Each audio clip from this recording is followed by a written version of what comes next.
Rose a 79 ans. Son jardin est comme elle, gorgé de soleil, heureux de vivre. Avec sa sœur Geneviève, Rose habite dans une maison relativement isolée et loin de toute commodité.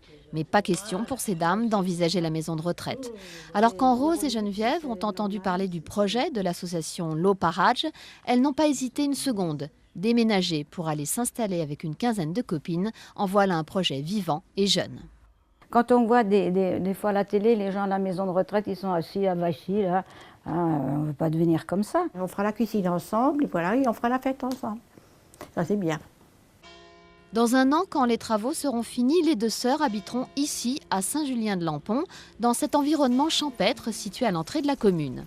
Avec une quinzaine d'autres personnes, de 58 à 86 ans, elles font construire une grande maison avec des logements individuels, de plein pied et accessibles aux fauteuils roulants. Il y aura aussi des espaces communs, une bibliothèque, une buanderie et une serre qui servira de lieu de rencontre. Le but, c'était de créer un microclimat. Et parce que c'est vrai que les hivers sont quand même assez humides, on va dire, ici en Dordogne. Et c'est pas toujours agréable d'être à l'extérieur. Donc là, ça permet de vivre pratiquement toute l'année dans la serre.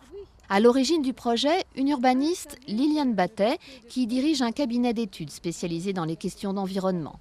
Un jour, deux dames sont venues la voir pour lui exposer leurs souhaits, vieillir en compagnie dans un lieu convivial et choisi. Très vite, une vingtaine de femmes et un homme les ont rejoints. Une association a été créée, puis une coopérative afin de financer le projet. C'est un lieu qui va être autogéré par les personnes, pas de personnel permanent. Il y a des services de proximité qui existent en Dordogne qui sont très performants, qui sont très bien. Donc on va renforcer les services de proximité en les utilisant collectivement. Donc l'idée, c'est de s'aider le plus possible jusqu'à la fin. En plus d'être autonomes, les mamies sont écolos. Les maisons seront construites dans des matériaux respectueux de l'environnement et économiques. Car toutes ces dames n'ont pas les mêmes revenus.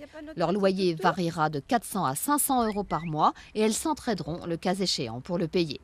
Pour Rose et Geneviève, c'est un avenir radieux qui les attend.